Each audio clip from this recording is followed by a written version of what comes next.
பாராட்டி போற்றி வந்த பழமை லோகம் ஈரோட்டு பூகம்பத்தால் இடியுது பார்.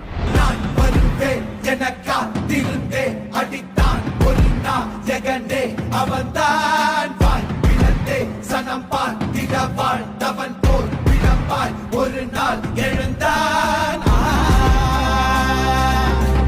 அவர் எழுதிய எழுத்துக்கள் யாரும் எழுத தயங்கும் எழுத்துக்கள். அவர் பேசிய பேச்சுக்கள் யாரும் பேச பயப்படும் பேச்சுக்கள். தமிழர் நலமெல்லாம் தன்னுடைய நலமாக கருதினார்.